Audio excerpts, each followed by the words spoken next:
The trademark protection itself is relatively affordable. It costs $225 per service class. Service classes are an interesting thing. You can have a trademark that's based on just a particular product or service. It also examples of this would be like if I sold fresh produce, I could never name I can't trademark apple. It would be unfair to my competitors to not be able to use that word. But if I sold computers, I could call them Apple, things along those lines. If you have like service or product categories that span a lot of different things, and with apps, you kind of get into that sometimes because they have like applicability not just for the technology, but its uses of the technology. It can become a little bit more expensive because you have to pay that amount for each one of those product or service classes. Today, oftentimes you're asked, like, do I need a lawyer to get a trademark? And the answer is it depends. And it really depends on what kind of trademark it is. There are two broad categories. One are ones that are called plain text trademarks, and that is where you just own a word. Those are the most valuable trademarks that you can get. Those are also ones where you pretty much need fanciful words or like unusual existing words to describe something in a different. So if I was to say, like, I want to own a gold cell phone case, kind of thing. I could maybe name my hedge fund that if I wanted to, but I definitely, first of all, couldn't name my cell phone case company that or my product that.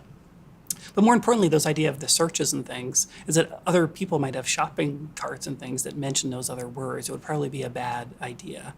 The other type that you can get, though, is an actual visual mark. And a visual mark is one where you own a logo. And so people are familiar with the golden arches and other sorts of logos and things like that. Most startups should not just get a trademark for their logo. Very common mistake. And why that is they're oftentimes roped in by businesses that do trademarks on the cheap. There's some online sites and things like that do that. A visual mark is very easy to obtain. So long as your visual mark isn't a copy of someone else's.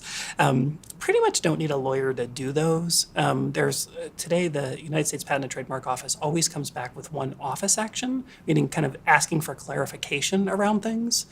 On visual marks, a regular person can oftentimes do those.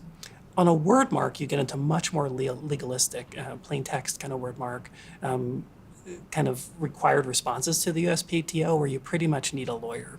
So the valuable trademarks that you kind of want as a startup, like owning a name, you pretty much have to get lawyered up to do that. Later, once your brand becomes really popular, you should look at a visual mark. Visual marks, though, are really are necessary when you think that someone might try to copy your brand and knock you off, basically. So until you become Louis Vuitton or whatever, or Rolex or something like that, it's kind of unlikely that someone would try to fake be your startup company's brand. And it really doesn't make much sense to get a visual mark early on, although they are easy to obtain. So 225 product class, to have a lawyer do it, it's usually roughly $1,000 for a plain text mark, and if you're just guessing cost.